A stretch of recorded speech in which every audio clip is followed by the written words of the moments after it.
So introduction introduction है आज का दिन में। सो हर दिन जो है हम लोगों का 7 बजे से लेकर 8 बजे तक का सेशन होगा। कभी कभी 10 मिनट 5 मिनट ज्यादा भी हो सकता है, कभी कभी कम भी हो सकता है। तो एग्जैक्टली हम नहीं बोल सकते। तो 1 घंटे का सेशन हम मान लेते हैं। और उसके बाद आज जो डे 1 है, सो डे 1 में हम लोग इंट्रोडक्शन देंगे। इंट्रोडक्शन माने इस कोर्स के बारे में डिटेल्स में जानेंगे, और उसके बाद थोड़ा सा और कोर्स के अंदर में हमें क्या क्या चीजें याद रखनी है वो हमें समझना है। क्या क्या चीजें हमें याद रखनी है, कौन कौन सी चीजें सिर्फ इंफॉर्मेशन है, और कौन कौन सी चीजें जो है वो आपको 1 मिनट थोड़ा होल्ड कीजिए। कॉल।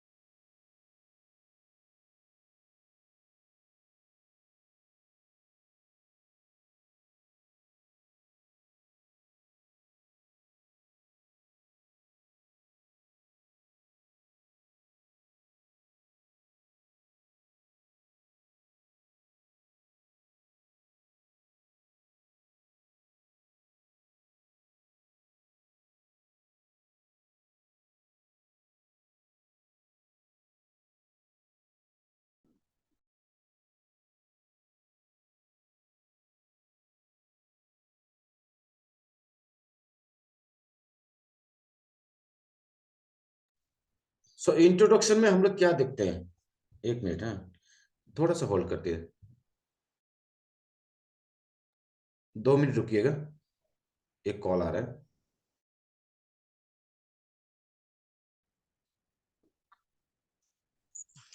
चलिए कंटिन्यू रखते हैं। So welcome to the course day 1। और इंट्रोडक्शन में मैं आप लोगों को बता दूं कि आज क्या क्या हम इस पूरे कोर्स में देखने वाले हैं। कनेक्शन नहीं हो पा रहा था, जिसके लिए भी से मुझे थोड़ा सा इंटरप्ट करना पड़ा। What is all about the course, course के बारे में पूरे डिटेल्स में आज समझेंगे। उसके बाद हम व्हाट इज न्यूट्रिशन, न्यूट्रिशन क्या है एक्चुअल में, पोषक जिसको किसको बोलते हैं, इसका डेफिनेशन क्या है, इसके बारे में भी हम आज के सेशन में जानेंगे। फिर डे 2 में होगा व्हाई डू ईट फूड, हम लोग भोजन क्यों करते हैं, हमें भोजन क्यों करना चाहिए, खाना हमें क्यों खाना चाहिए, इसके बारे में भी हम डे 2 में जानेंगे। डे 3 में हम न्यूट्रिशन के बारे में जानेंगे, उसके टाइप्स ऑफ न्यूट्रिशन क्या क्या है। उसके बाद डेफिशिएंसी एंड न्यूट्रिशन, न्यूट्रिशन और डेफिशिएंसी, न्यूट्रिशन का डेफिशिएंसी कैसे होता है, क्या क्या होता है, उसके डेफिशिएंसी से कौन से बीमारियां होती है, उसके बारे में भी हम लोग जानेंगे। डे 4 डे 5 डे 6 इस तरह से चलता रहेगा। व्हाट इज एन एंटीऑक्सीडेंट, क्या है इसकी डेफिनेशन, क्या है इसको कैसे समझा जाता है, उसके बारे में भी हम जानेंगे। फाइबर के बारे में जानेंगे डे 6 में। उसके बाद हेल्थ अवेयरनेस प्रोग्राम, जैसे कि हम लोग कैंपेनिंग करते हैं, तो उसमें उसको कैसे स्टार्ट करना है, उसमें कौन कौन से टॉपिक्स होनी चाहिए, कौन कौन से कंटेंट होने चाहिए, ये हम डे 6 में बोनस के रूप में मैं आप लोगों को देने वाला हूँ। बोनस के रूप में और एक योगा का थोड़ा सा हम मैं आपको इंट्रोडक्शन भी तो कराऊंगा। ये क्या आ गया फिर, 1 मिनट, 1 मिनट, स्क्रीन पे कुछ आ गया, गूगल ड्राइव।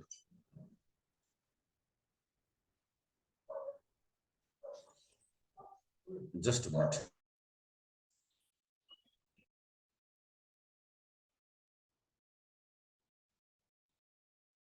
ओके।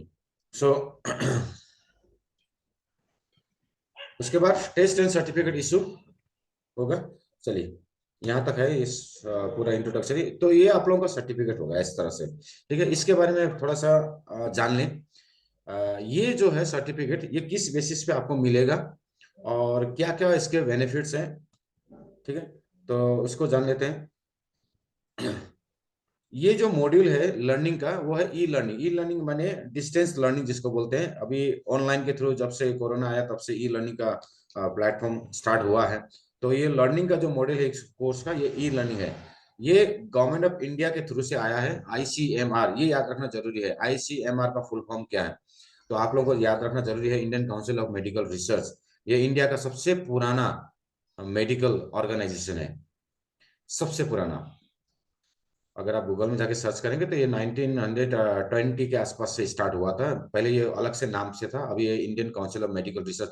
माने या इंडिया में जितने भी मेडिकल इंस्टीट्यूट है, इंडिया में जितने भी मेडिकल सेंटर्स हैं, हॉस्पिटल्स हैं या कॉलेजेस हैं, इंस्टीट्यूट, यूनिवर्सिटी जो भी है, ये इसी के अंडर में आते हैं, Indian Indian Council of Medical research.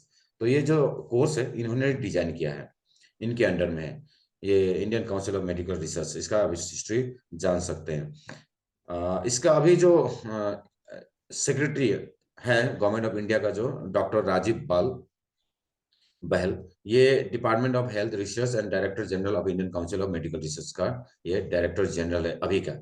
ठीक है, डॉक्टर राजीव बाल। सो ये Indian Council of Medical research और NIN यानी नेशनल इंस्टीट्यूट ऑफ न्यूट्रिशन, इन दोनों के कोलैबोरेशन से इस कोर्स को डिजाइन किया है। और ये किस लिए डिजाइन किया है मैं इसका बारे में बताऊंगा अभी। नेशनल इंस्टीट्यूट ऑफ न्यूट्रिशन यानी हैदराबाद में है ये, इसका हेड ऑफिस है हैदराबाद में। और यहाँ से लोग डिप्लोमा, डिग्री, PhD तक करते हैं न्यूट्रिशन के ऊपर। ठीक है, ये इंस्टीट्यूट है, नेशनल लेवल का एक इंस्टीट्यूट है न्यूट्रिशन के बारे में। यहाँ से डिप्लोमा, डिग्री, PG या फिर पोस्ट ग्रेजुएट या फिर डॉक्टरल यानी PhD भी किया जा सकता है बाय कोर्स में ज्वाइन करके एजुकेशनली। ICMR और NIN ये दोनों ने कोलैबोरेशन करके ई लर्निंग के थ्रू एक कोर्स डिजाइन किया है, एक मॉड्यूल डिजाइन किया जिसका नाम है पोषण अभियान, जो भारत सरकार ने 2018 में राजस्थान के झुंझुनू से स्टार्ट किया था। राजस्थान के झुंझुनू से 2018 में स्टार्ट किया पोषण अभियान, यानी कि न्यूट्रिशनल एजुकेशनल प्रोग्राम, जिसका अर्थ होता है न्यूट्रिशनल एजुकेशनल प्रोग्राम। यानी इसका जो मेन उद्देश्य था, उद्देश्य आपको याद रखना है किस लिए ये स्टार्ट किया था।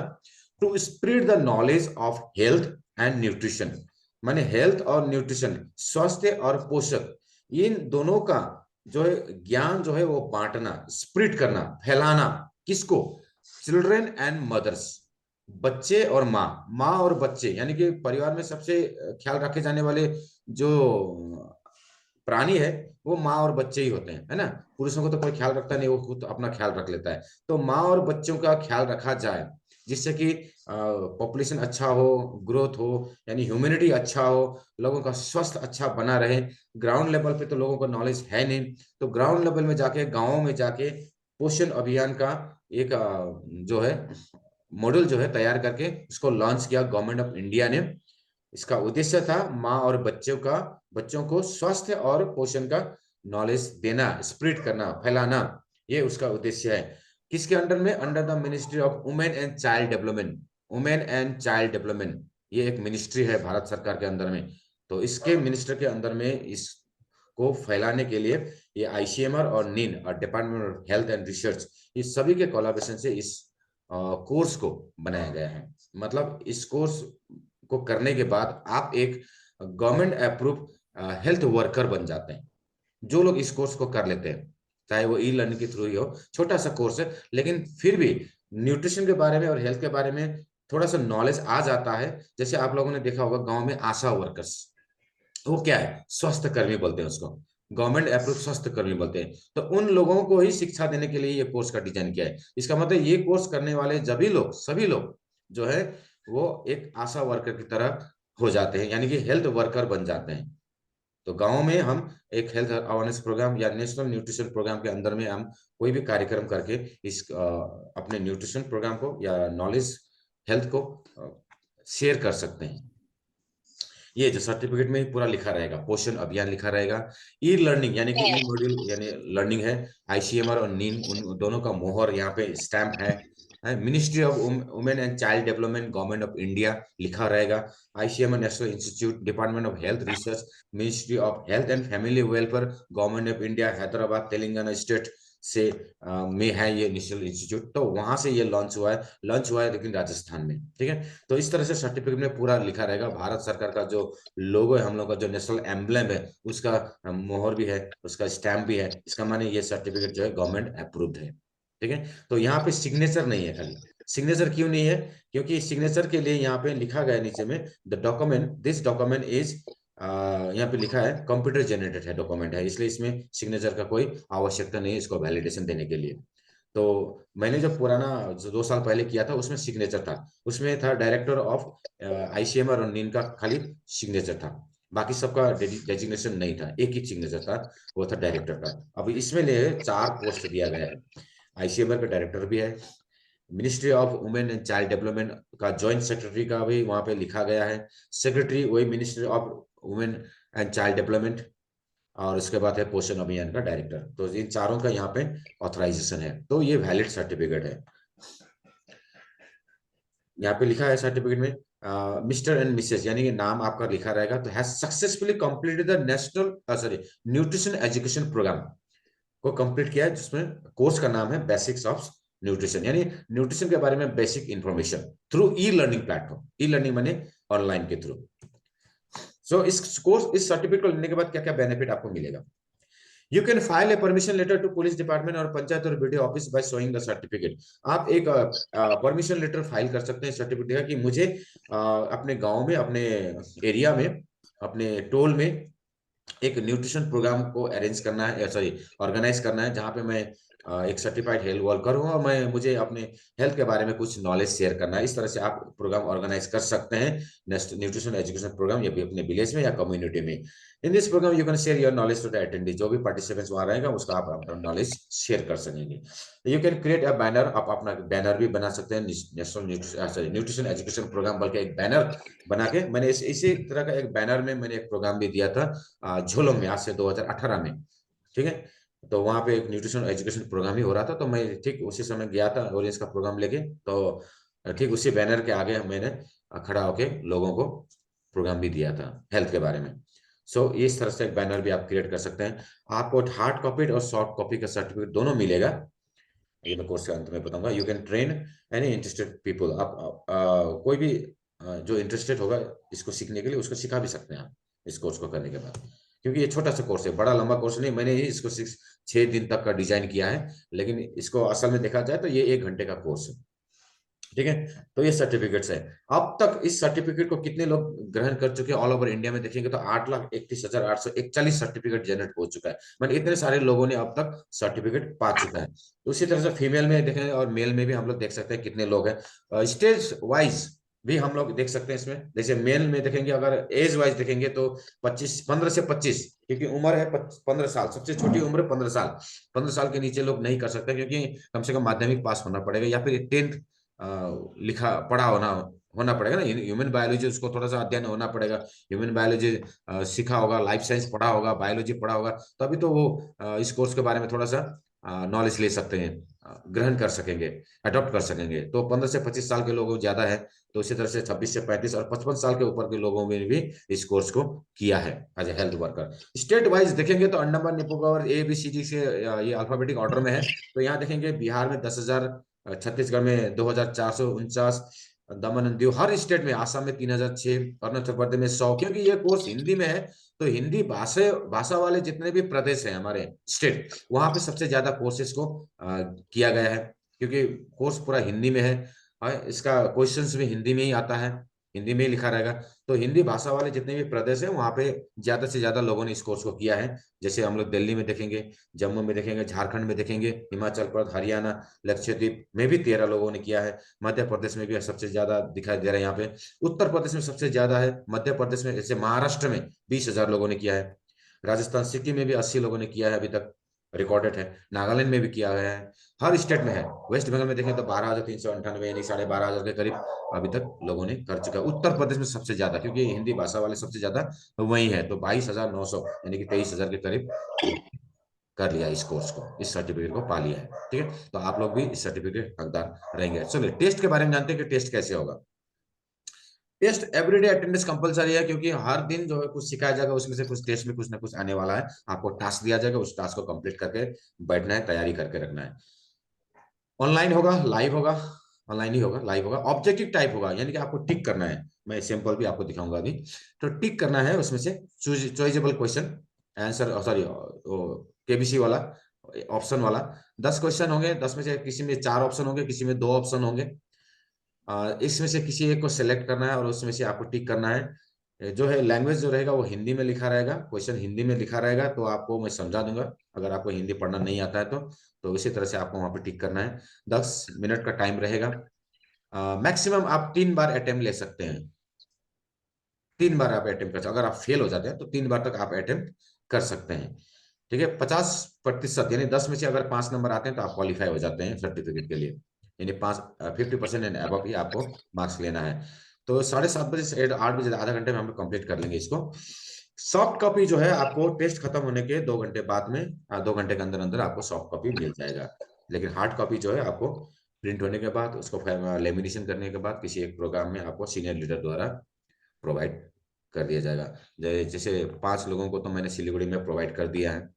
उसके बाद बचा खुचा जो है अभी माल बाजार वाले जितने भी हैं, नगरकट्टा माल बाजार वाले, वो लोग ये परसों, आज कौन सा दिन है, बीफे है ना, शुक्रवार, शनिवार, शनिवार को जो है 3 डायमंड क्लब है, स्टे नाइट है, तो गोविंद सर को मैंने बोल दिया हूँ, वो मेरे घर से सर्टिफिकेट कलेक्ट करेंगे और आप लोग वहां जाके सर्टिफिकेट को ले सकते हैं। जैसे आनंद सुनार जी हैं और ये कौन आएगा, और एक मैडम है सुमित्रा मैडम। ठीक है, आप लोग वहां जाके सर्टिफिकेट को ले सकते हैं। मैंने गोविंद सर को बोल दिया है, तो आप लोगों को मैं इन्फॉर्म कर दूंगा सैटरडे को दिन सर्टिफिकेट लेके गया या नहीं गया।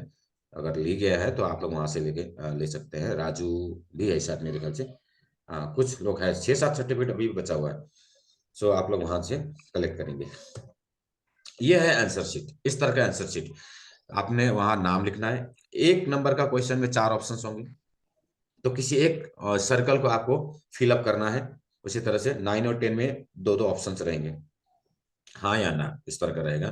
तो इस चारों में से किसी एक को चूज करना है। ये है आपका आंसर शीट। ये आंसर शीट आपको एक ब्लैंक पेपर में बना के रखना है, रेडी करके रखना है। सो कोर्स की तरफ बढ़ते हैं अभी। व्हाट इज न्यूट्रिशन, सबसे पहले न्यूट्रिशन के बारे में समझते हैं, यानी पोषक तत्व क्या होता है, न्यूट्रिएंट क्या होता है। The substance was derive from the food to survive, माने जिंदगी जीने के लिए, जीवन को जीने के लिए कुछ चीजों का आवश्यकता है। जैसे हम बोलते हैं ना, 3 मेन हमारा जो है इम्पोर्टेंट चीज है, जैसे खाना, भोजन, भोजन और रहन सहन, भोजन ये से बोलते हैं ना, फूड, शेल्टर एंड क्लोथ। उस तरह से आता है हवा, पानी और भोजन, ये 3 ऐसे अलग से आता है भोजन में। खाने वाली चीजों में, खाने वाली चीजों से हमें जो शरीर को मिलता है, जिससे शरीर हमारा चलता है। जैसे गाड़ी में हम तेल डालते हैं तो गाड़ी चलता है, उसी तरह से हमारे शरीर में भी कुछ चीजें डालनी पड़ती है जिससे हमारा शरीर जिंदा रह सके, हम सरवाइव कर सके। तो वो सब्सटेंस होता है, उसी को बोलते हैं न्यूट्रिएंट, जिससे हमारा शरीर का ऑर्गन फंक्शन इंप्रूव हो, ऑर्गन फंक्शन चलता रहे, और हमारा शरीर भी चलता रहे। उस सब्सटेंस को बोलते हैं न्यूट्रिएंट या न्यूट्रिशन। इसको इस तरह से भी समझा जा सकता है, the essential elements given to all beings, हर प्राणी को जो मिलता है खाने वाली चीजों से, जो इंग्रेडिएंट मिलता है, जो वो वस्तु मिलता है, जो एलिमेंट्स मिलता है, उसको सरवाइव करने के लिए, उसके बॉडी को चलाने के लिए, उसको न्यूट्रिएंट बोलते हैं। यानी खाने वाली चीजों से मिलने वाली तत्व को न्यूट्रिएंट बोलते हैं, जिसके शरीर का पोषण हो। यानी कि इसको साधारण भाषा में बोलते हैं पोषक तत्व। न्यूट्रिएंट का माने होते हैं पोषक तत्व, जो शरीर का पोषण करे, शरीर को बढ़ाए, शरीर को चलाए। एक गाड़ी को चलाने वाला तेल, तो उसी तरह से पोषक तत्व जो शरीर को चलाए। नेचर ऑफ द बॉडी क्या बोलता है, हमारे बॉडी का साइंस क्या बोलता है, our body takes only essential nutrient from the food. भोजन से हमारे शरीर का नेचर क्या बोलता है कि वही चीज लेगा जो शरीर को चाहिए। रेस्ट एलिमेंट्स, जो भी बचा खुचा होगा, वो बॉडी से निकाल देगा। ये शरीर का नेचर है। आप कुछ भी खाओ, उसमें जो एसेंशियल एलिमेंट्स होगा वही शरीर लेगा, बाकी चीजें शरीर से निकालना ही निकाले, चाहे वो वॉमिट करके निकाले। कभी कभी बोलता है ना, खाने के साथ साथ वॉमिट हो जाता है, क्यों? क्योंकि वो शरीर लेना नहीं चाहता। वॉमिट का अर्थ होता है शरीर ले नहीं रहा, एक्सेप्ट नहीं कर रहा उस चीज को, इसलिए वो निकाल दे रहा है। तो कभी कभी खाने के बाद किसी किसी को होता है कि खाने के बाद ही तुरंत टॉयलेट के लिए जाना पड़ता है, निकाल देता है। बॉडी का नेचर है ये, इसको बीमारी नहीं बोलते हैं, इसको बोलते हैं बॉडी का नेचर। अगर बॉडी उस चीजों को, उन चीजों को एक्सेप्ट नहीं करती, जो चीजों की, जिन चीजों की आवश्यकता बॉडी को नहीं है, जरूरत नहीं है, तो बॉडी खुद ब खुद निकाल देगी। अब कहाँ से निकालेगी? या यूरिन के थ्रू निकाल देगी, या टॉयलेट के थ्रू निकाल देगी, मल के थ्रू, या फिर आपको वॉमिट करके निकाल देगी। ठीक है, तो जो चीजें चाहिए वही बॉडी रखती है, जो चीजें नहीं चाहिए उसको एक्सक्रेट करती है, ये बॉडी का नेचर है। इसलिए समझना पड़ेगा, अगर मुझे वॉमिट हो रहा है दैट मीन्स मैंने ओवरडोज लिया है। हो सकता है मैंने ओवरडोज लिया, हो सकता है मैंने वो चीजें लिया जो शरीर का आवश्यकता नहीं थी, इंस्टेंटली वो आपको शरीर से बाहर कर दे रहा है। तो ये बॉडी का नेचर है। स्टेज ऑफ फूड जर्नी, देखिए हम जब भी खाना खाते हैं तो उसका कुछ स्टेजेस होता है, 5 स्टेज होते हैं, इसको याद रखना है आपको। भोजन हम लोग खाते हैं, क्यों खाते हैं ये हम तो सेकंड डे में देखेंगे, लेकिन उसका जो स्टेजेस है उसको याद रखना जरूरी है। जब भी हम कुछ चीजों को लेकर मुंह में डालते हैं उसको इंजेशन बोलते हैं, इंजेशन यानी मुंह में डालना। अभी तक हमने चबाया नहीं, डालने को यानी हमने पेट्रोल भरा, तो वो पेट्रोल भरने को बोलते हैं इंजेशन। ठीक है, इसी तरह से भोजन को मुंह में डालना, सिर्फ डालना, उसको इंजेशन बोलते हैं। जैसे ही मुंह में डालते हैं तो हम उसको चबाने लगते हैं। चबाना यानी डाइजेशन, तोड़ना। डाइजेशन माने उसको तोड़ना, ब्रेक डाउन करना। ठीक है, तो इंजेशन हुआ, उसके बाद वो डाइजेशन होगा, सिर्फ डाइजेशन होगा। सबसे पहले मुंह में डाइजेशन होगा, दांत द्वारा पचाया जाएगा, वहां पे सलाइवा आएंगे, सलाइवा उसको नरम करेंगे, उसको भी डाइजेस्ट करेंगे। स्टार्च का डाइजेशन यही होता है, फिर वो चला जाता है हम पेट में। और क्योंकि हमारे पाइप में तो डाइजेशन नहीं होता, पाइप का फंक्शन है यहाँ के फूड को यहाँ तक पहुंचाना, बस उतना ही काम है इसका। तो पेट में चला जाता है, फिर वहां पे भी डाइजेशन ही होता है। फिर उसके बाद वो आंतों में चले जाते हैं, छोटी आंत में, वहां भी पहले डाइजेशन होगा। फिर उसके बाद थर्ड ऑप्शन, जो थर्ड जो स्टेज है वो है एब्जॉर्प्शन। ये हमारे आंतों में होता है। आंतों में जाने के बाद हमारे फूड में से जो भी एसेंशियल एलिमेंट्स है, एसेंशियल न्यूट्रिएंट है, वो एब्जॉर्ब होने लगेगा धीरे धीरे धीरे। क्योंकि आंतों की लंबाई बहुत लंबी होती है। अगर मान लीजिए एक 6 फुट का आदमी है तो उसका आंतों की लंबाई होता है वो 36 फुट, 6 गुना। अगर 5.5 फुट का आदमी है तो उसके आंतों की लंबाई होते है 5.5 फुट। ठीक है, यानी कि सॉरी 5.5 फुट इंटू 6 यानी 33 फुट। 33 फुट, 30 फुट से लेकर 36 फुट तक का लंबाई होता है हमारी छोटी आंत।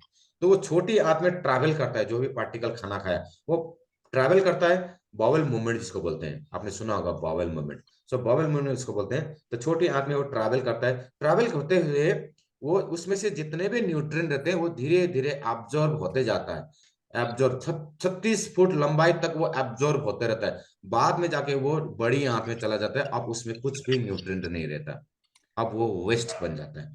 ठीक है, जो न्यूट्रिएंट एब्जॉर्ब हो जाता है छोटी आंत में, वो छोटी आंत में एब्जॉर्ब होने के बाद वो कहाँ चला जाता है, ब्लड में, ट्रांसपोर्टेशन। अब ब्लड क्या करेगा, हमारे खून क्या करेगा, उसको ट्रांसपोर्ट करेगा कहाँ, लीवर में, हमारे ऑर्गन्स में, किडनी में, फिल्टर करने के लिए, छांटने के लिए, बैलेंसिंग मिलाने के लिए, ये सारी चीजें ट्रांसपोर्टेशन। अब वो ट्रांसपोर्ट होगा, ट्रांसपोर्ट हो गया न्यूट्रिएंट। अब बचा कुचा जो बड़ी आंत में चला गया मल, अब वो मल बन गया, उसको एक्सक्रेशन करती है। एक्सक्रेशन माने शरीर से बाहर करना, त्याग करना।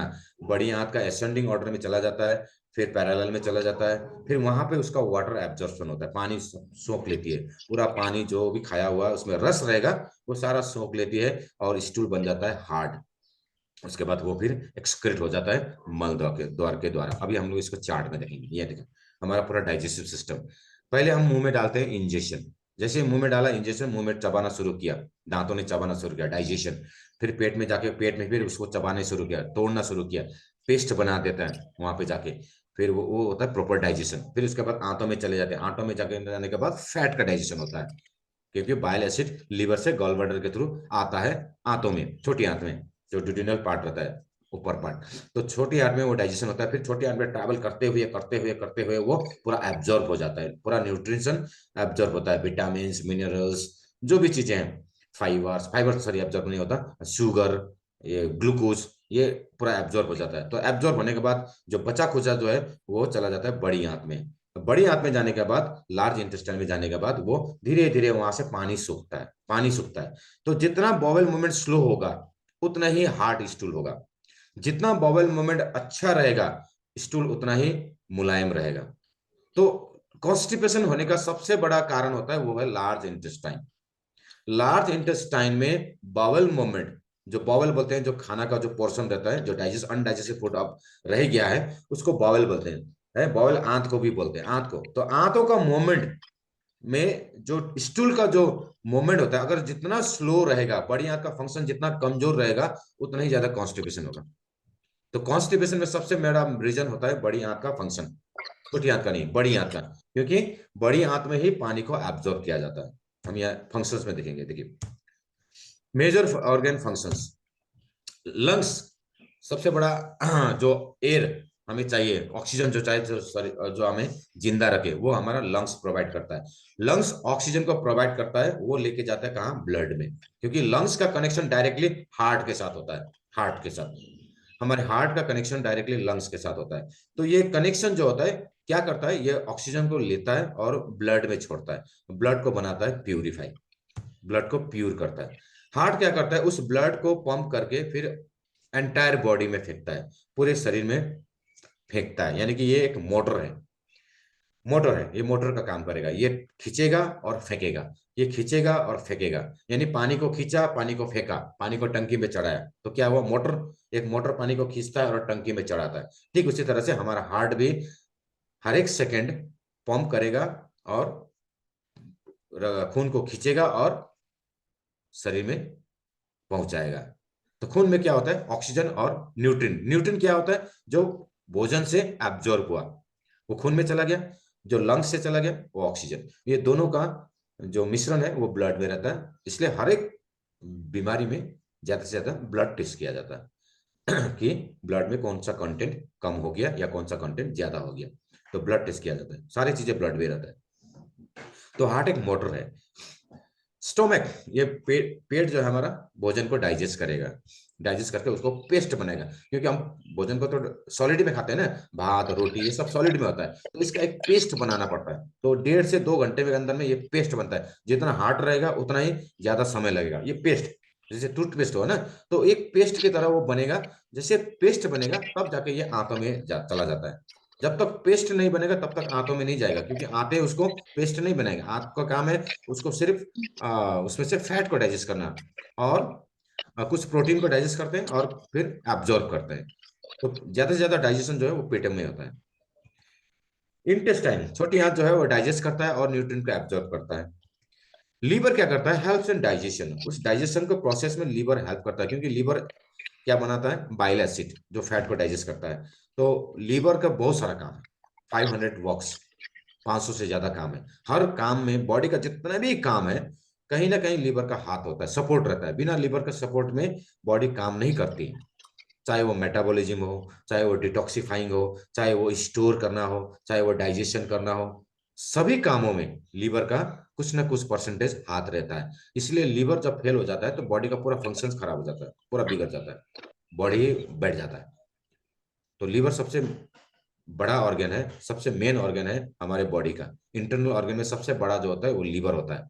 लीवर को, लीवर जो है जितने भी न्यूट्रिएंट जैसे विटामिन मिनरल्स जो भी न्यूट्रिएंट रहते हैं, इवन शुगर तक, सभी को होल्ड करके रखते हैं, स्टोर करके रखता है, इसलिए इसको स्टोर हाउस भी बोला जाता है। लीवर को, फैट को भी ये स्टोर करता है, ये शुगर को भी स्टोर करता है। ब्लड में कितना शुगर शुगर देना है नहीं देना है ये लीवर डिसाइड करता है। जितने भी विटामिन होता है, मिनरल्स होता है, वो सारी चीजें लीवर स्टोर करके रखता है, ताकि बाद में काम आए, बॉडी को कभी भी काम आ सकता है, तो काम आने के लिए लीवर स्टोर करके रखता है। तो लीवर को स्टोर हाउस भी बोला जाता है। तो लीवर, इसलिए लीवर को सेकंड ब्रेन बोलते हैं, क्योंकि लीवर का पूरा काम में सपोर्ट रहता है बॉडी का। किडनी, छठा हमारा जो मेन ऑर्गन है वो है किडनी। किडनी क्या करता है, ब्लड को फिल्टर करता है और यूरिन को बनाता है। ठीक है, ये फंक्शंस आपको याद रखना है। किडनी क्या करता है, ब्लड को फिल्टर करता है, प्यूरिफाई नहीं करता, प्यूरिफाई लंग्स करता है। ब्लड का प्यूरिफिकेशन और ब्लड का फिल्टरेशन ये दोनों अलग अलग है। फिल्टरेशन और प्यूरिफिकेशन ये दोनों अलग अलग वर्ड है, समझिएगा इसको। किडनी ब्लड में जितने भी केमिकल मटेरियल्स रहता है, केमिकल ड्रग्स, जो भी चीजें हम ड्रग्स खाते हैं, केमिकल खाते हैं, शुगर खाते हैं, जो भी केमिकल्स, हाई मिनरल्स खाते हैं, कैल्शियम, चाहे मैग्नीशियम, पोटेशियम, ये सभी सारी चीजें क्या है, केमिकल है। ये तो हम लोग केमिस्ट्री में पढ़ते हैं, केमिस्ट्री में पढ़ते हैं ना, ये केमिकल में आता है। हालांकि इसको नेचुरल फॉर्म में मिनरल्स बोलते हैं, लेकिन इसका जो केमिकल फॉर्म है वो केमिकल से आता है। जो इसका हमें सारा आयरन हुआ, ये सारी चीजें हम केमिस्ट्री में पढ़ते हैं। आपने भी पढ़ा होगा 9 में, 10 में या 7th में। केमिस्ट्री में क्या पढ़ते हैं, zinc, iron, selenium, magnesium, phosphorus, ये सारी चीजें क्या है, क्या केमिकल है ना। तो इसका दो नेचर है, एक केमिकल नेचर है जो आर्टिफिशियल होता है, एक नेचुरल जो है वो, इसको हम मिनरल्स बोलते हैं। नेचुरल फॉर्म को। तो ये क्या करता है, अगर हमने एक्सेस खा लिया तो उसको क्या करता है, ब्लड से फिल्टर करके यूरिन के थ्रू निकाल देता है। इसीलिए पेशाब में दुर्गंध आती है। पेशाब में दुर्गंध आने का कारण यही है कि उसमें यूरिन में जो है केमिकल कंपोनेंट रहता है। जो भी ड्रग्स खाते हैं, यानी आप दवाई खा रहे हैं, अत्यधिक मात्रा में अगर दवाई खाते हैं तो किडनी में असर करता है। जो लोग लंबे समय तक दवाई खाते हैं, ड्रग्स खाते हैं, उसका लीवर और किडनी दोनों में असर करता है। दोनों ऑर्गन ही पहले डैमेज होने लगता है। क्यों? क्योंकि लीवर क्या करता है, वो तो टॉक्सिन्स है, केमिकल तो टॉक्सिन्स हो गया, तो उसको डिटॉक्स करने का कोशिश करेगा, उसको पचाने का, उसको मेटाबोलाइज करने का कोशिश करेगा। तो लीवर में लोड ज्यादा पड़ जाता है, काम का लोड ज्यादा पड़ जाता है। उसी तरह से वो अगर वो ब्लड में चला जाता है, फिर ब्लड में चले जाने के बाद किडनी उसको फिल्टर करके क्या करेगी, यूरिन बनाएगी, तो किडनी का काम बढ़ जाता है। इस तरह से लीवर और किडनी दोनों में इफेक्ट होता है ज्यादा ड्रग्स खाने से। ज्यादा केमिकल कंपोनेंट हो गया, या स्मोक हो गया, या अल्कोहल हो गया, या कोई भी जिसमें केमिकल ज्यादा होता है, ये खाने से किडनी में असर करता है। तो ये ब्लड में से उन चीजों को निकालता है, यानी कि ब्लड में संतुलन बनाए रखता है। अगर मान लीजिए ब्लड में किसी भी चीज का मात्रा ज्यादा बढ़ रहा है, इसका मतलब किडनी अच्छा से काम नहीं कर रहा है। ब्लड में किसी भी मात्रा का ब्लड टेस्ट जब होता है तो हमारे दो वेन्स होते हैं, एक होता है ब्लू रंग का, ग्रीन कलर का जो हमको दिखाई देता है ऊपर से, एक होता है रेड रंग का, अंदर से जो जाते हैं। ठीक है ना? ये अंदर से जो जाने वाली नसें हैं उसमें प्योर ब्लड होता है, ये फिल्टर ब्लड होता है। फिल्टर यानी कि जो ऑक्सीजन वाला ब्लड जिसको बोलते हैं, ये होता है लाल वाले जो नस होते हैं। जो ब्लू वाले नस दिखाई देते हैं, मोटी मोटी नसें, ये होता है अनफिल्टर, इनप्यूरिफाइड ब्लड। जो भी टेस्ट होता है तो यहीं से टेस्ट होता है ब्लड, यानी जब भी ब्लड डोनेट होता है वही नशे से, जो ब्लू वाले नशे होते हैं उसी से डोनेट होता है, यानी इम्प्योर ब्लड ही डोनेट होता है। इसलिए बोलता है ना, अभी बोला गया है कि रक्तदान मृत्युदान, पहले बोलता था रक्तदान जीवन दान, रक्तदान को मृत्युदान घोषित कर दिया। क्यों? क्योंकि हम रक्तदान करके हमारी बीमारी को डोनेट कर रहे हैं, क्योंकि हर आदमी के पास तो बीमारी है। जब हम रक्त को डोनेट कर रहे हैं, ब्लड को डोनेट कर रहे हैं, तो हमारी बीमारी भी उसी के साथ चला जाए। उसमें हो सकता है क्रिएटिनिन ज्यादा हो सकता है उसमें यूरिया ज्यादा हो, तो ये ब्लड अगर उसमें चला गया, ब्लड को हमने डोनेट कर दिया, फैट ज्यादा हो सकता है उसमें, शुगर ज्यादा हो सकता है, क्योंकि ऊपर वाला ब्लड ही तो डोनेट करता है। किसी को इमरजेंसी है तो उसको यूज किया जा सकता है कुछ समय के लिए, लेकिन वो हर बार ब्लड लगा लगा के आदमी मर जा रहा है, मर रहा है। क्यों? क्योंकि रक्तदान जो है अभी क्या हो गया, मृत्युदान। हाँ, ये आया नहीं है, लेकिन ये मीडिया में आया नहीं है, ये सर्कुलेट नहीं किया, क्योंकि लोग ब्लड देना छोड़ देंगे, ब्लड लेना छोड़ देंगे, बल्कि इसको सर्कुलेट नहीं किया गया। लेकिन इसको प्रमाणित कर दिया है कि रक्तदान जो है वो है क्या है, मृत्युदान। हम अपना बीमारी को डोनेट कर रहे हैं। इसलिए बोलते हैं जो हाई प्रेशर वाले लोग हैं वो साल में एक बार जरूर ब्लड डोनेट करें। शुगर वाले पेशेंट भी ब्लड डोनेट करें। क्यों? क्योंकि बीमारी चला जाता है उससे, नया ब्लड बनेगा तो वो अच्छा ब्लड बनेगा, शुद्ध ब्लड बनेगा। आपका हेल्दी डाइट रहेगा तो अच्छा ब्लड बनेगा। तो बीमारी को दान करना है, तो बीमारी को भगाना है, तो रक्तदान कीजिए। सो ये था हमारा आज का सेशन। एक मिनट, इसमें और मैं बता देता हूँ। फिल्टरेशन मैंने बता दिया, यानी कि फिल्टर करके ब्लड में जो भी अनावश्यक यानी अत्यधिक मात्रा में जो भी कंटेंट रहता है उसको यूरिन के थ्रू बाहर कर देता है, और ब्लड का बैलेंस बना रहता है। सो किडनी का काम सिर्फ फिल्टरेशन नहीं हुआ, बल्कि बैलेंसिंग करना भी है। बैलेंसिंग, मिनरल्स का बैलेंसिंग, विटामिन का बैलेंस। और अधिक मात्रा में अगर विटामिन खा लेते हैं, अधिक मात्रा में मिनरल्स खा लेते हैं आप, तो किडनी उसको फिल्टर करके निकाल देगी। स्टोरेज नहीं है, स्टोरेज बहुत कम है। जितना स्टोरेज कर सकता है वो लीवर करेगी, बाकी सब निकाल देगा, डिटॉक्स कर देगी। डिटॉक्स निकालना, निकाल दो इसको, फेंक दो फिर ब्लड में, और फेंक देगा ब्लड में, और ब्लड जाएगा सीधा किडनी में, और किडनी इसको फिल्टर करके निकाल देगी, यूरिन बनाएगी। और यूरिन बनाने के लिए दो चीजों का होना आवश्यक है। एक तो केमिकल कंपोनेंट अगर बॉडी में ज्यादा बन रहा है तो यूरिन ज्यादा बनेगी। कल ही मेरा एक पेशेंट का फोन आया था, बोल रहा था कि मुझे आधा एक गिलास पानी पीने से 2 बार यूरिन होता है। तो इसका वजन रीजन क्या है, वो मुझे रीजन पूछ रहा था। कि मेरा बार बार यूरिन होता है तो इसका क्या रीजन है, क्या फैक्टर होता है। तो मैंने उसको बहुत सारे फैक्टर बताया।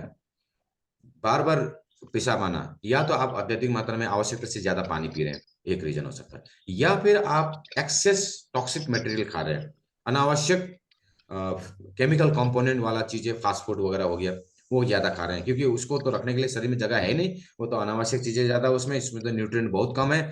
और ये क्या करेंगे, यूरिन तो निकालना ही पड़ेगा।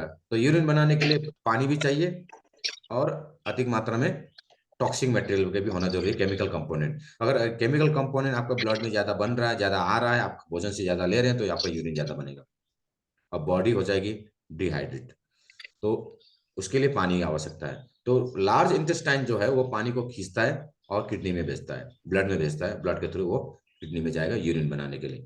तो आप पानी पियेंगे या साथ पानी पीने के साथ साथ भी यूरिन आना, ये अभी का पानी नहीं आता। अभी जैसे मैंने पानी पी लिया, पानी पीने ये पानी ट्रैवल करने में टाइम लगेगा ना, आंतों से होके जाएगी, पेट में जाएगी, 36 फुट आंत जो है, 33 फुट आंत, उसके वहां ट्रैवल करेगी, फिर लार्ज इंटेस्टाइन में जाएगी, फिर जाके वो एब्जॉर्ब होगा। तो इस अभी पिया पानी थोड़ी ना यूरिन में आ जाता है, वो तो 2 घंटे बाद आएगी। अगर आप अभी पानी पीते हैं तो उसको उसका यूरिन में, यूरिन से होकर निकल जाना वो 2 घंटा होगा। तो पानी पीने के बाद 2 घंटे पे जब यूरिन आएगा तो अभी वाला पानी आएगा। ठीक है। तो कितने बार यूरिन आना चाहिए लोगों को नॉर्मल? तो बोलते हैं कि साइंस बोलता है 6 बार, 6 टाइम्स तक नॉर्मल है। और किसी किसी का प्रोस्टेटिक समस्या रहता है तो उसको यूरिन एक बार में खाली नहीं होता, तो उसको बार बार यूरिन जाना पड़ सकता है। प्रोस्टेटिक समस्या भी होता है, जो ये कुछ फैक्टर्स है यूरिन ज्यादा आने का। अगर यूरिन में ब्लड में ज्यादा शुगर बन रहा है, शुगर कंटेंट ज्यादा हो रहा है, इंसुलिन रेसिस्टेंट हो रहा है, शुगर बढ़ा हुआ है, कभी यूरिन ज्यादा आएगा। क्योंकि शुगर कभी क्या करेगी, ब्लड किडनी क्या करेगी, फिल्टर करेगी। इसलिए शुगर वाले पेशेंट का किडनी खराब होने का चांसेस ज्यादा रहता है। जो जो भी शुगर वाले पेशेंट होता है, अगर उन्होंने शुगर का कंट्रोल नहीं रखा, कंट्रोल में नहीं रखा, तो क्या होगा, किडनी डैमेज होने का चांसेस ज्यादा रहता है। क्योंकि शुगर को कंट्रोल कौन करेगा, फिर किडनी करेगा, बार बार पेशाब से निकाल देगा। तो तो किडनी का बहुत इंपॉर्टेंट काम है, इसलिए किडनी का हमें बचाना। और ये सारे ऑर्गन जो है ना, जैसे किडनी हुआ, लीवर हुआ, लंग्स हुआ, हार्ट हुआ, ये 70% तक हेल्दी रहता है। 70% डैमेज होने तक ये नॉर्मली दिखाएगा रिपोर्ट में, 70%। इसका माने जब भी बीमारी दिखा जाता है किडनी में या लीवर में या लंग्स में या फिर हार्ट में, इसका माने आप 70% क्रॉस हो चुके हैं। 50% तो एकदम नॉर्मल, 70% तक ये नॉर्मल रहेगा। जैसे हार्ट में ब्लॉकेज होता है ना, ब्लॉकेज के कारण हार्ट अटैक होता है, तो वो ब्लॉकेज जो है वो 80% तक आदमी को नॉर्मल रखेगा। 80% तक, उसका काम सिर्फ 20% है, 20% में उसका काम चल जाता है, 80% तक वो नॉर्मल रहेगा, ईसीजी में नॉर्मली आएगा। लीवर भी 70% तक नॉर्मली आएगा, उसका फंक्शन भी नॉर्मल आएगा, क्योंकि उसका पैरामीटर उसी हिसाब से बनाया गया है। और फैटी लिवर भी, जैसे ग्रेड 1 बोलते हैं, वो तो 1 महीने का काम है, 1 महीने में खत्म हो जाए ग्रेड 1 तो। अगर स्ट्रॉन्ग लिवर को अच्छी तरह से लेंगे तो 1 महीने में खत्म हो सकता है फैटी लिवर ग्रेड 1। तो क्योंकि लिवर में तो फैट होता ही होता है, जमता है, वो स्टोर करके रखता है, क्योंकि विटामिन ए, डी, ई, के को रखने के लिए फैट का डिपोजिशन होना जरूरी है। तो फिर लिवर में फैट रहता ही है, वो हर चीज को डिपोजिट करके रखता है, स्टोर करके रखता है। तो 70% तक वो अच्छी तरह से काम करेगा। लेकिन जैसे ही लिवर फंक्शन आपका ठीक नहीं हो रहा है, यानी कि आपका डाइजेशन अच्छा नहीं हो पा रहा है, आपका एनर्जी लेवल डाउन है, आपका मेटाबॉलिज्म स्लो हो गया है, कुछ ऐसे सिम्टम्स होंगे, लिवर डैमेज का सिम्टम्स आएगा। ठीक है, और वॉमिटिंग होगा, लिवर लिवर एक्सेप्ट नहीं करेगा। है, कोई भी पॉइजन खाने के बाद वॉमिट, अचानक वॉमिट क्यों हो जाता है, कोई भी चीजें घुस जाता है तो इसकी पर या फिर छींके क्यों आती है, ये लीवर पे डिसाइड करता है कौन चीजों को रखना है, कौन चीजों को नहीं रखना है। क्योंकि लीवर जो है एक बॉडी गार्ड, सॉरी वॉचमैन की तरह भी काम करेगा। ये हम पढ़ेंगे, लीवर फंक्शन में पढ़ेंगे, एक दिन का पूरा क्लास लीवर में, ये कोर्स खत्म होने के बाद। क्योंकि कोर्स खत्म होने के बाद जो भी फर्स्ट बैच व सेकेंड बैच वाले जो लोग भी कोर्स के अंदर में आए हैं ना, उनको मैं एक बोनस देने वाला हूँ। क्या बोनस देने वाला हूँ, कि मेरे पास बहुत सारे हेल्थ के पीपीटीज हैं। ठीक है ना, जैसे डिसीज के बारे में, यहाँ पे हम लोग डिसीज के बारे में उतना नहीं पढ़ेंगे, क्योंकि ये न्यूट्रिशन और डिसीज डिफिशियंसी ही यहाँ पे थोड़ा सा अध्ययन होगा, क्योंकि पहले सर्टिफिकेट को इश्यू करना पड़ेगा। क्योंकि एनसीडीएस बोल के एक अलग सा कोर्स है, नॉन कम्युनिकेबल डिसीज है, ये बहुत लंबा कोर्स है। ठीक है, ये इसी के अंदर में है, लेकिन वो आपको फ्री ऑफ कॉस्ट मिलेगा। जैसे कोर्स खत्म होगा, फिर दिसंबर 4 तारीख से हर दिन सुबह एक एक प्रोडक्ट के ऊपर, एक एक डिसीज के ऊपर हम क्लास लेंगे, ये फ्री ऑफ कॉस्ट, इसके लिए पैसा नहीं लगेगा। ठीक है ना, क्योंकि हर दिन आप नया चीज सीखेंगे। तो आप क्या बनेंगे, एक अच्छी तरह से अच्छा नॉलेज लेके ना आप एक अच्छा हेल्थ एडवाइजर बनने के लिए बहुत सारा नॉलेज की जरूरत होता है। ये सिर्फ सर्टिफिकेट से नहीं होता है, नॉलेज बहुत जरूरत होता है, क्योंकि ऐसे ऐसे लोगों के साथ बैठना पड़ता है कि कभी कभी वो हेल्थ असिस्टेंट भी रहता है। मैं बहुत लोगों के साथ बैठा हूँ, हेल्थ असिस्टेंट के साथ भी बैठा हूँ। तो उनको नॉलेज के साथ कंपेयर करना पड़ता है, तो हमें बहुत सारा नॉलेज चाहिए। तो नॉलेज किस लिए चाहिए? लोगों को उद्धार करने के लिए भी चाहिए, अपने खुद को उद्धार करने के लिए भी चाहिए, अपने फैमिली को भी आगे हेल्दी रखना है उसके लिए भी नॉलेज चाहिए। तो नॉलेज आपको प्रोवाइड करने वाला हूं मैं। जो लोग कोर्स के अंदर में आए वो फ्री ऑफ कॉस्ट सीखेंगे। कोर्स जो है, ये कोर्स जो है वो सिर्फ एक माध्यम है पूरे सिलेबस को जानने के लिए, पूरे हेल्थ को जानने के लिए। तो अलग अलग डिसीज के बारे में हम एक एक दिन कवर करेंगे।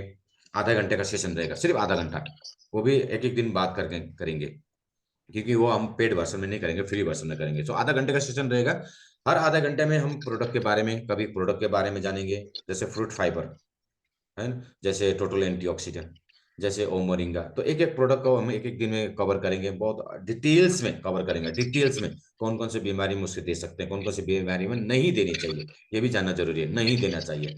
कौन कौन से बीमारी में क्या क्या नहीं देना चाहिए, कौन कौन से बीमारी में क्या क्या खाना चाहिए, क्या क्या नहीं खाना चाहिए, वो भी हम डिटेल्स में जानेंगे। तो ये कोर्स खत्म होने के बाद 6 दिन के बाद जैसे टेस्ट होगा, सर्टिफिकेट होगा, तो 4 तारीख के बाद हम इस सेशन को शुरू करने वाले हैं। हर दिन आधा घंटा सुबह बैठेंगे सभी लोग, जो लोग कोर्स के अंदर में है वही लोग इसको इस लेसन को पूरा 2 महीना 3 महीने तक चलेगा ये कोर्स, फिर सेशन, ये ट्रेनिंग सेशन, सिर्फ हेल्थ, डिसीज एंड प्रोडक्ट, पूरा डिटेल्स में।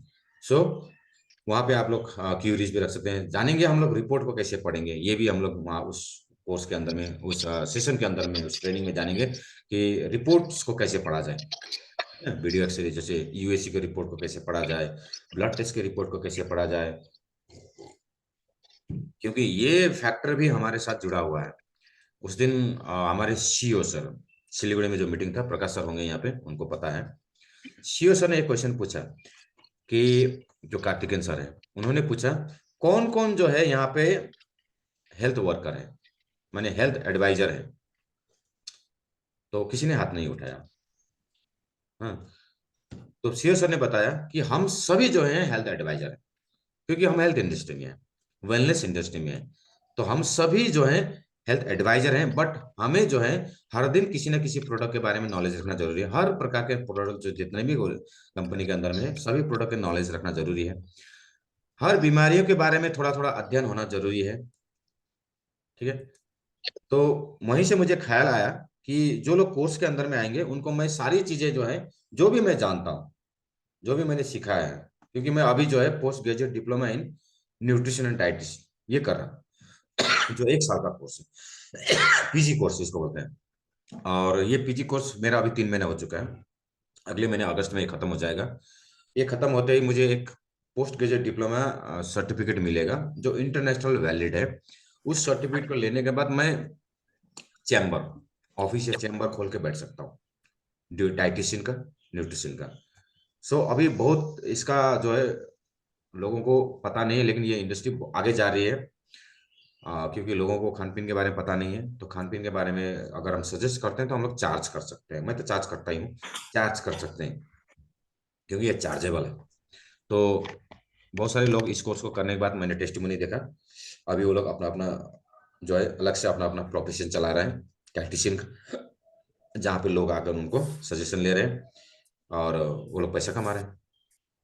तो ये कर सकते हैं, ये अपॉर्चुनिटी है हमारे पास, बाद में जाकर कर सकते हैं हम लोग, लेकिन उसके लिए पूरा डिटेल्स में जानना जरूरी है। तो डिटेल्स अबाउट इस कोर्स और details about other courses, other चीजें, ये भी हम सीखेंगे। आप लोग जो भी मैसेज करेंगे मुझे डायरेक्टली आएगा, क्योंकि डायरेक्ट मैसेज को ही मैंने एक्टिवेट किया है यहाँ पे, पता नहीं कैसे एक्टिवेट हो गया। आप लोग जो भी मैसेज करेंगे वो मुझे ही दिखाई देगा, खाली ये डायरेक्ट मैसेज ही आएगा यहाँ पे। सो आज के लिए इतना ही। सो टेस्ट, आज का टास्क क्या रहेगा, आप लोगों को क्या क्या याद रखना है, थोड़ा सा उसके बारे में जान लिए। What is the objective of पोषण अभियान, पोषण अभियान का उद्देश्य क्या है। ठीक है, पोषण अभियान का उद्देश्य क्या है, ये आप लोगों को नोट बनाना, नोट करना है। मैंने बताया था पोषण अभियान का उद्देश्य माँ और बच्चों का हेल्थ और न्यूट्रिशन का नॉलेज प्रोवाइड करना। What are the full form of ICMR and NIN? इसका पूरा फॉर्म क्या है? आईसीएमआर का Indian Council of Medical Research, NIN का नेशनल इंस्टीट्यूट ऑफ न्यूट्रिशन। ये आप लोगों को नोट्स में लिखना है। व्हाट इज न्यूट्रिशन का अर्थ क्या होता है, न्यूट्रिशन का मैंने क्या है, पीडीएफ तो मिल जाएगा, फिर भी आप लोग लिखेंगे तो अच्छा रहेगा। What is the function of liver? Liver का क्या काम है? What is the function of small intestine? छोटी आंत का क्या काम है? डाइजेशन और absorption. What are the 5 stages of food journey? Food journey जो है, फूड जो हमारे मुंह से जाता है और पूरा फंक्शन जो है उसका, ये जर्नी जो 5 स्टेज बताया था, ये जर्नी क्या है, इसको आपको नोट्स बनाना है। So this is the end of the session 1, day 1। And हम लोग मिलेंगे कल सुबह 7 बजे से। आप लोग टाइम पे आइएगा और टाइम पे ही स्टार्ट करूंगा। कोई आया या नहीं आया, मुझे टाइम पे स्टार्ट करके टाइम पे खत्म करना है, क्योंकि मुझे खाना भी बनाना पड़ेगा, फिर ऑफिस भी जाना पड़ेगा। सो 1 घंटे का टाइम रखा हूँ, तो 1 घंटा कंप्लीट हो गया। रिकॉर्डिंग बता रहा है कि 58 मिनट हो चुका है। So thank you very much. अच्छा, और एक चीज बताना है, रुकिए 1 मिनट, इसको मैं स्टॉप कर लेता हूँ। ठीक है, आप लोग कोई अगर, ये अच्छा ठीक है, ये मैं अभी नहीं बताऊंगा, ये कोर्स खत्म होने के बाद बताऊंगा। जैसे कोर्स खत्म होगा लास्ट डे में मैं बताऊंगा।